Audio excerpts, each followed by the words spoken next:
CM योगी के बटेंगे तो कटेंगे वाले नारे की हवा ऐसी चली है कि पूरा विपक्ष इसमें उलझा सा नजर आ रहा है। मुख्यमंत्री योगी आदित्यनाथ के बटेंगे तो कटेंगे वाले बयान के बाद लगातार घमासान जारी है।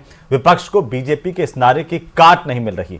चुनाव में योगी का धुआंधार प्रचार चल रहा है। कांग्रेस अध्यक्ष मल्लिकार्जुन खड़गे ने सीधे तौर पर सीएम योगी पर हमला बोला, जिसके बाद मुख्यमंत्री योगी आदित्यनाथ ने भी करारा पलटवार किया है। वहीं केंद्र की राजनीति में योगी का सियासी कद तेजी से बढ़ रहा है। कैसे योगी के ब्रह्मास्त्र के आगे विपक्ष परास्त हो गया है, इस रिपोर्ट में देखिए।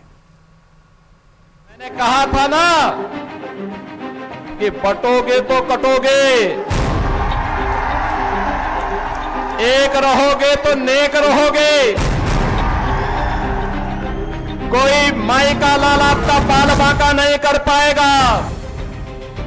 महाराष्ट्र और झारखंड में विधानसभा चुनावों के साथ यूपी में उपचुनाव को लेकर सियासी बयानबाजी चरम पर है। सीएम योगी के बटेंगे तो कटेंगे वाले बयान की काट विपक्ष को नहीं मिल रही है।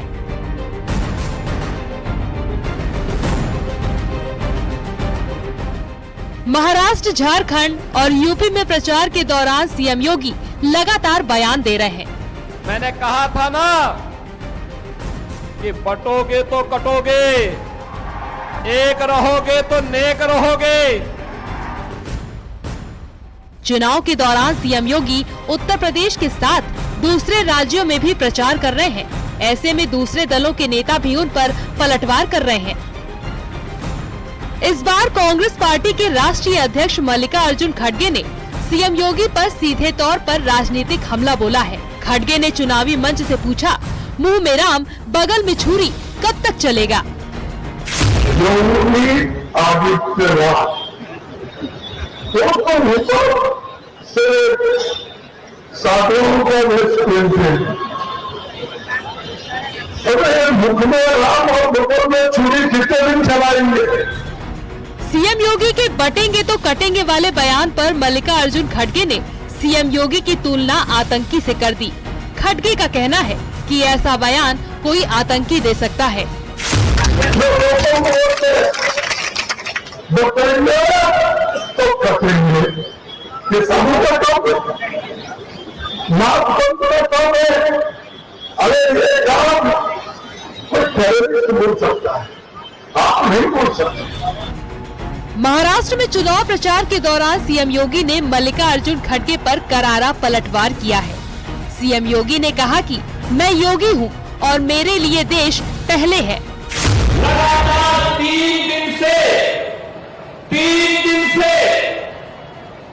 कांग्रेस के अध्यक्ष श्री मल्लिकार्जुन खड़गे जी की बात को देख करके वे मुझसे बहुत नाराज हो रहे हैं। वे नाम पीले बनने जा रहे हैं मुझ पर कि मैं इस प्रकार की भाषा का प्रयोग क्यों कर रहा हूं। खड़गे जी, मैं एक योगी हूं और एक योगी के लिए देश पहले होता है। जानकार मान रहे हैं मल्लिकार्जुन खड़गे के जरिए सीएम योगी पर राजनीतिक हमले का मतलब है सीएम योगी की बढ़ती लोकप्रियता, और इससे तमाम विपक्षी दल घबरा गए हैं। जिस तरीके से 2017 के बाद उत्तर प्रदेश के मुख्यमंत्री रहते हुए योगी आदित्यनाथ ने एक नेशनल नैरेटिव क्रिएट किया है हिंदुत्व इकोसिस्टम का, चाहे त्रिपुरा का चुनाव हो, केरल का चुनाव हो, हैदराबाद का चुनाव हो, जम्मू कश्मीर का चुनाव हो, हर जगह पार्टी उनकी उपयोगिता को समझती है और प्रधानमंत्री नरेंद्र मोदी उनके पीछे डट के खड़े रहते हैं और उनका भरपूर इस्तेमाल हो रहा है। और साथ में जो नेशनल नैरेटिव है, सनातन इकोसिस्टम है, उन सबके एक कोर इशू में कहीं न कहीं मुख्यमंत्री योगी आदित्यनाथ से जरूर है। केंद्रीय मंत्री गिरिराज सिंह ने सीएम योगी पर दिए मल्लिकार्जुन खड़गे के बयान पर भी पलटवार किया। गिरिराज सिंह ने कहा कि कांग्रेस का हाथ अब जिहादियों के साथ है। मैं तो कह रहा हूं, खड़गे का हाथ अगर जिहादियों के साथ रहे तो हमें तो अब देश के नौजवानों को, देश को बताना ही होगा, बटोगे तो कटोगे, एक रहोगे तो सेफ रहोगे, ये बताना ही होगा। सीएम योगी के बटेंगे तो कटेंगे नारे की ऐसी हवा चली कि पूरा विपक्ष इसमें उलझ गया है। महाराष्ट्र और झारखंड में भी ये नारा बीजेपी को सियासी लाभ पहुंचाता दिख रहा है। सीएम योगी के नारे को पीएम मोदी ने आगे बढ़ाते हुए कहा कि एक है तो सेफ है। वहीं आरएसएस ने भी सीएम योगी के नारे पर अपनी मुहर लगाकर इसे बीजेपी का राष्ट्रीय स्तर पर मूल मंत्र बना दिया है। शासन का जो मॉडल है, जो कामकाज का मॉडल है, उसे अब दूसरे राज्यों में पसंद किया जाता है और योगी आदित्यनाथ जहां मंचों से विपक्ष पर हमलावर होते हैं और उत्तर प्रदेश के कामकाजों की नजीर विपक्ष के सामने पेश करते हैं, जनता के सामने बताते हैं, तो जाहिर सी बात है विपक्ष के सामने मुश्किल खड़ी होती है। यही वो वजह है कि देश की सभी बड़ी विपक्षी पार्टियां महाराष्ट्र और झारखंड में जो चुनाव है उसमें योगी आदित्यनाथ को घेरती नजर आ रही हैं। यानी कि योगी राष्ट्रीय राजनीति में अब एक मजबूत चेहरा बनकर उभरे हैं और विपक्ष के सामने बड़ी मुश्किल खड़ी कर रहे हैं। कैमरामैन गोपीगिरी के साथ संकेत मिश्रा, न्यूज़ 18 लखनऊ।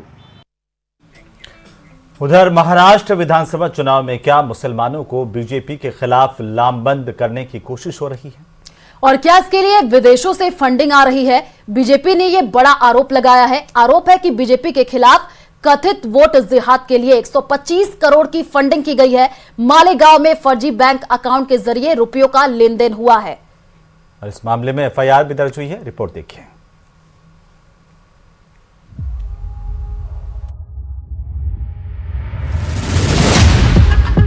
महाराष्ट्र चुनाव में वोट जिहाद पर फिर सियासत गर्म है। चुनाव में कथित वोट जिहाद को लेकर बड़ा आरोप लगा है। आरोप है कि बीजेपी के खिलाफ कथित वोट जिहाद के लिए 125 करोड़ की फंडिंग की गई है। ये कहा जा रहा है कि मालेगांव में फर्जी बैंक अकाउंट के जरिए 24 दिनों के भीतर 125 करोड़ रुपयों का लेन देन हुआ।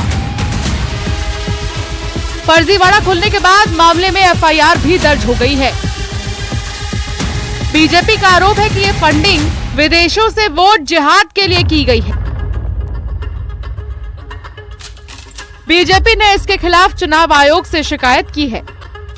हिंदुस्तान के 7 राज्यों से उत्तर प्रदेश, पश्चिम बंगाल, हरियाणा, महाराष्ट्र, उड़ीसा, गुजरात, यहाँ पर लगभग 125 करोड़ रुपए 4 दिन में जमा होते हैं। पैसा जो जमा किया गया उन बैंकों में मुझे विश्वास है कि विदेश से आया हुआ पैसा है और यह पैसा वोट जिहाद के लिए इसका उपयोग किया जा रहा है। मामले में बीजेपी ने एफआईआर की एक कॉपी जारी की है। एफआईआर मालेगांव छावनी पुलिस स्टेशन में दर्ज कराई गई है, जिसके मुताबिक 12 हिंदू युवकों के नाम से खोले गए फर्जी बैंक अकाउंट के जरिए करोड़ों का लेन देन किया गया है। आरोप है कि सिराज अहमद मोहम्मद हारून मेमन नाम के व्यक्ति ने इन सभी युवकों को नौकरी का लालच देकर इनसे कागजात मंगवाए और उनके जरिए 12 फर्जी बैंक खाते खुलवाए। इन युवकों में से एक जयेश ने जब अपने खाते को चेक किया तो उसे पता चला कि उसके खाते से 14 करोड़ से भी ज्यादा का लेन देन हुआ है, जिसके बाद उसने पहले बैंक को शिकायत की और जब बैंक ने कोई कार्रवाई नहीं की तो उसने थाने में केस दर्ज करा दिया। बीजेपी इसे वोट जिहाद के लिए फंडिंग बता रही है। एक और महाराष्ट्र में बीजेपी के खिलाफ 125 करोड़ की वोट जिहाद फंडिंग के आरोप लगे हैं, तो वहीं झारखंड की 81 विधानसभा सीटों के लिए पहले चरण की वोटिंग से पहले बीजेपी के खिलाफ वोट फतवा जारी हो गया है। यह आरोप बीजेपी सांसद निशिकांत दुबे ने लगाया है। निशिकांत दुबे ने कहा है कि झारखंड में जमीयत उलमा नाम के मुस्लिम संगठन ने एक फतवा जारी किया है। इस फतवे में मुस्लिम समुदाय से कहा गया है कि वो अपना वोट इंडिया गठबंधन को दे। हालांकि जमीयत ने किसी तरह का फतवा जारी करने से इनकार कर दिया है, लेकिन कांग्रेस का कहना है कि जमीयत उलमा को किसी भी पार्टी का समर्थन करने का पूरा हक है। इंडी गठबंधन को ये बताना चाहिए कि ये देश बाबा साहब अम्बेडकर के संविधान से चलेगा या ये देश कुरान के आधार पर चलेगा, आयत के आधार पर चलेगा, मुस्लिम वक्फ बोर्ड के आधार पर चलेगा, सुन्नी वक्फ बोर्ड के आधार पर चलेगा, शिया वक्फ बोर्ड के आधार पर चलेगा। ये उनको बताना चाहिए और ये इस चुनाव में सबसे महत्वपूर्ण मुद्दा होने वाला है। राष्ट्रीय सेवक संघ अगर भारतीय जनता पार्टी की हिमायत करता है तो इस पर किसी को इतराज नहीं है। अगर जमीयतुल उलमा ने किसी राजनीतिक दल को हिमायत की है तो भारतीय जनता पार्टी को बड़ी परेशानी हो जाती है। जमीयतुल उलमा का हक है कि वो जिसकी चाहे हिमायत करे। वोट जिहाद को लेकर किरीट सोमैया मुस्लिम सेवा संघ के खिलाफ भी चुनाव आयोग से शिकायत कर चुके हैं। बीजेपी नेता नीतीश राणे ने भी पिछले हफ्ते एक वीडियो जारी कर महाराष्ट्र चुनाव में वोट जिहाद का आरोप लगाया था और अब कथित वोट जिहाद के लिए 125 करोड़ की फंडिंग के आरोप सियासी घमासान छिड़ गया है। Bureau report, news 18।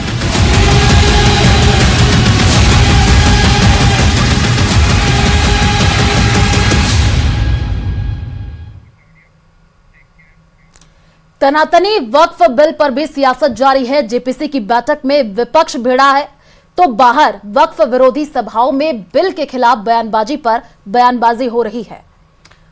तो आपको बता दें कि पहले मौलाना तौकीर रज़ा ने चेतावनी दी कि सड़क पर आ गए तो रूह कांप जाएगी। अब पूर्व सांसद मोहम्मद अदीब ने यह कह दिया है कि अगर हम जिन्ना के साथ चले गए होते तो क्या होता। रिपोर्ट देखिए।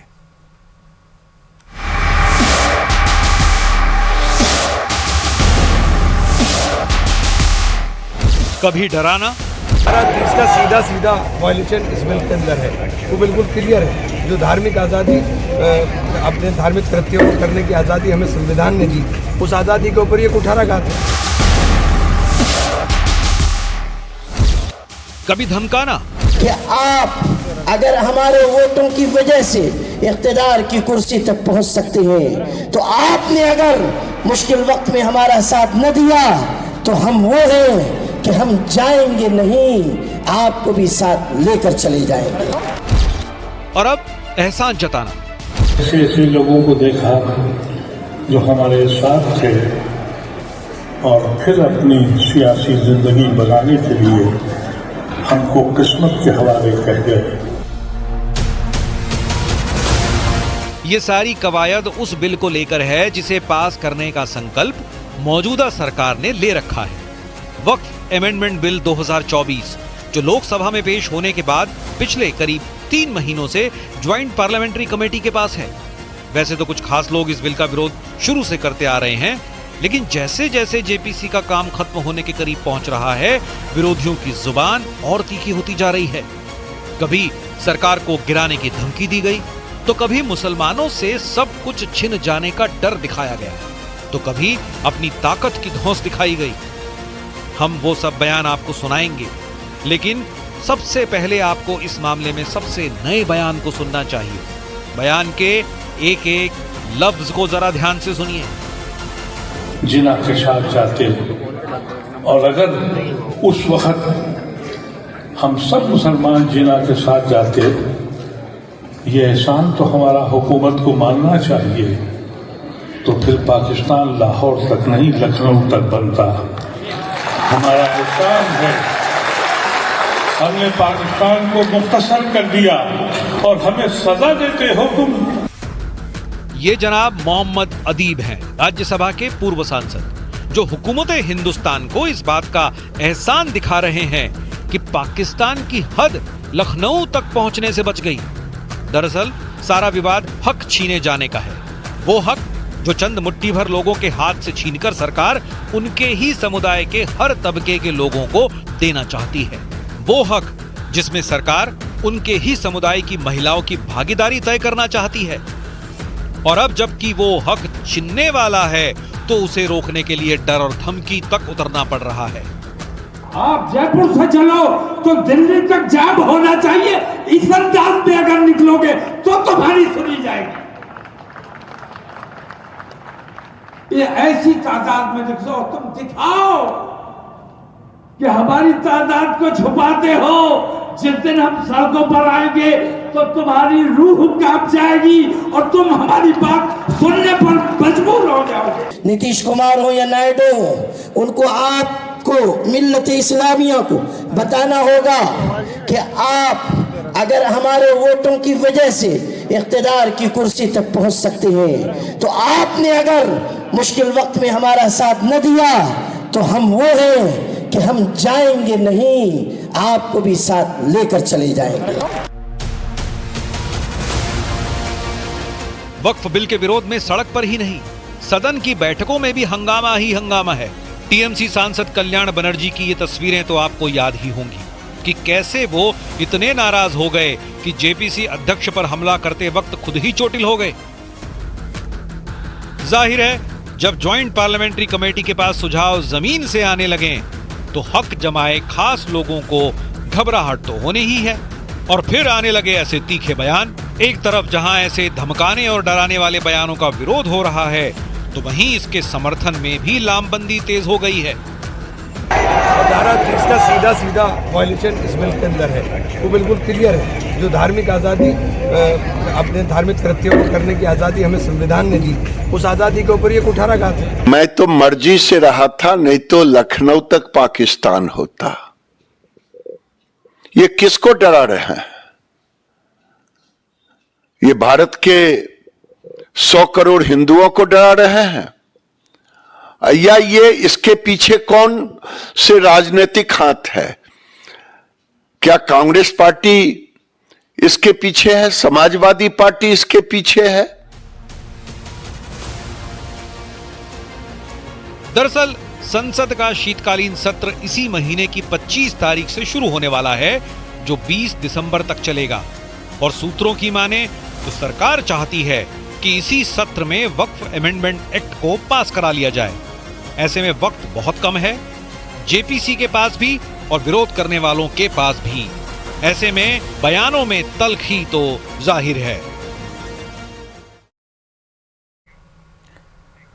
और चलिए अब बात करेंगे अयोध्या पर आतंकी हमले की धमकी देने वाले आतंकी गुरुपतवंत सिंह पन्नू की। और भारत की माटी में जन्मा ये देशद्रोही बार बार भारत को धमकाता है, गीदड़ भभकी देता है। अब की बार आतंकी पन्नू ने अयोध्या के दिव्य राम दरबार को दहलाने की गीदड़ भभकी दी है। सोशल मीडिया पर आतंकी पन्नू का एक वीडियो वायरल हो रहा है जिसमें वो भारत को धमकी देते हुए कह रहा है कि वो अयोध्या की नींव को हिला करके रख देगा। देखिए रिपोर्ट।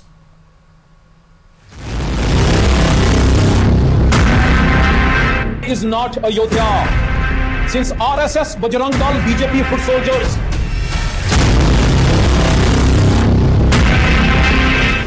रामलला के दरबार पर देशद्रोही गुरुपतवंत सिंह पन्नू की आतंकी नजर। We are going to shake the very foundations.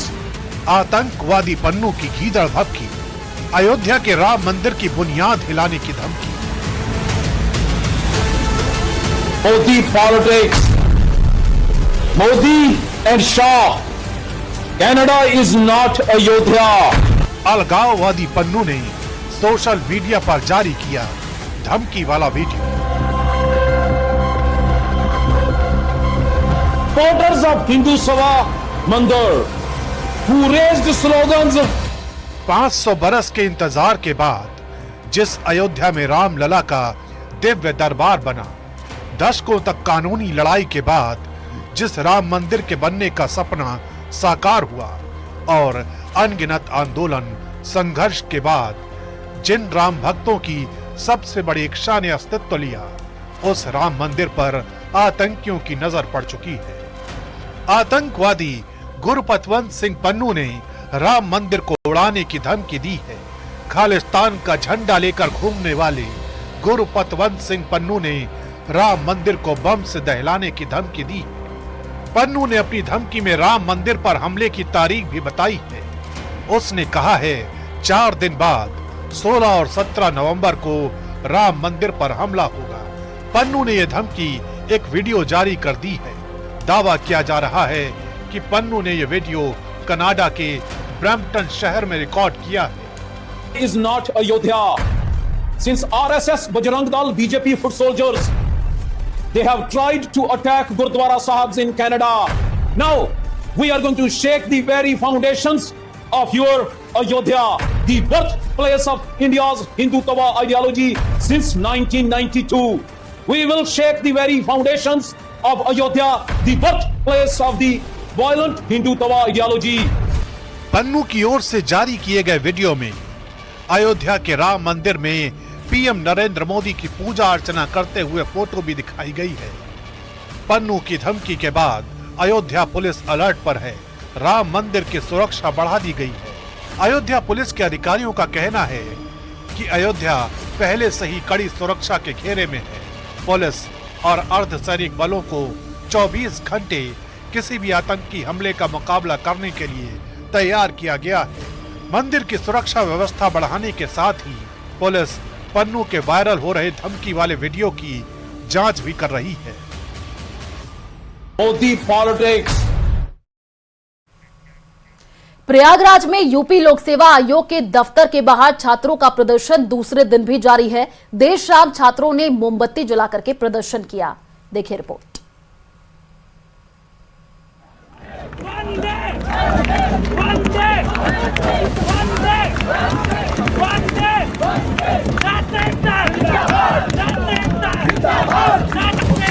Prayagraj में यूपीएससी के बाहर विरोध प्रदर्शन कर रहे प्रतियोगी छात्रों का गुस्सा बढ़ता जा रहा है। आयोग की 2 दिन बढ़ी भर्ती परीक्षाओं पीसीएस प्री 2024 और आरओ 2023 प्रारंभिक परीक्षा एक दिन एक शिफ्ट में कराई जाने की मांग है। अध्यक्ष जो लोक सेवा आयोग के हैं संजय श्रीनेत गुमशुदा खोजने वाले को 50 रुपए का इनाम, इसके पोस्टर आयोग की दीवारों पर चस्पा किए जा रहे हैं। आप साफ तौर पर देखिए कि यहाँ पर ये पोस्टर लगाए जा रहे हैं और ये पोस्टर जो है जो तमाम प्रतियोगी छात्र हैं वो लगा रहे हैं और यहाँ पर थाली बजाकर यहाँ पर विरोध प्रदर्शन किया जा रहा है। छात्रों का कहना है कि जब तक 1 डे 1 शिफ्ट एग्जाम और नॉर्मलाइजेशन प्रक्रिया खत्म करने का आयोग लिखित आश्वासन नहीं देता, तब तक उसका आंदोलन जारी रहेगा। ये हमारी मांग ये है कि 1 शिफ्ट 1 डे हम एग्जाम कराना चाहते हैं और नॉर्मलाइजेशन के खिलाफ है हम लोग पूरी तरह से। सरकार ये जो नॉर्मलाइजेशन का मुद्दा उठाई है, इससे आगे चल के बड़े पैमाने पे यहाँ पे धांधली होगी और धांधली के खिलाफ ये सारे छात्र एकजुट हुए। यूपीएससी के बाहर प्रदर्शन कर रहे छात्रों को लेकर डिप्टी सीएम केशव प्रसाद मौर्य का कहना है कि छात्रों की चिंताएं गंभीर और महत्वपूर्ण है। अधिकारियों को छात्रों की मांगों पर जल्द कोई समाधान निकालना चाहिए। छात्रों का समय आंदोलन में बर्बाद नहीं होना चाहिए। वहीं अखिलेश यादव ने सरकार पर तंज कसा। अखिलेश ने सोशल मीडिया पर पोस्ट कर लिखा है कि पूरे देश में एक साथ चुनाव तो करवा सकते हैं, लेकिन एक प्रदेश में एक साथ परीक्षा नहीं। समाजवादी पार्टी के साथ कांग्रेस ने भी बीजेपी पर निशाना साधा है। पावन धरा पर, संगम के तट पर जिस तरह से लाठियां चलाई गई, हमारी बहन बेटियों के साथ जिस तरह से उनके साथ दुर्व्यवहार पुलिसकर्मियों के द्वारा किया गया, आज उत्तर प्रदेश का छात्र आंदोलित है और अपने हक के लिए सरकार से लड़ाई कर रहा है, संघर्ष कर रहा है और आंदोलन कर रहा है। योगी आदित्यनाथ की सरकार को छात्रों की मांगों पर ध्यान देना चाहिए। जो एक देश एक चुनाव की बात कर रहे थे, वो आज एक साथ परीक्षा नहीं करा पा रहे। ये भारतीय जनता पार्टी की सरकार का दोहरा चरित्र है। एआरओ और आरओ की जो परीक्षा के अभ्यर्थी हैं, आखिर उनका क्या दोष है? इस तरीके का लाठीचार्ज, क्या वो अपनी मांग नहीं रख सकते? छात्रों के प्रदर्शन पर मायावती ने भी सवाल खड़े किए हैं। मायावती ने सोशल मीडिया पर किए अपने पोस्ट में पूछा है कि क्या यूपी के पास एक समय में परीक्षा कराने की बुनियादी सुविधाओं का इतना अभाव है कि एग्जाम 2 दिन कराने पड़ रहे हैं। पेपर लीक पर रोक और परीक्षाओं की विश्वसनीयता अहम मुद्दा है जिस पर सरकार को ध्यान देना चाहिए। छात्र जहां अपनी मांगे मनवाने में जुटे हैं, वहीं इस मामले में अब सियासत भी तेज हो गई है। न्यूज़ 18 के लिए ब्यूरो रिपोर्ट।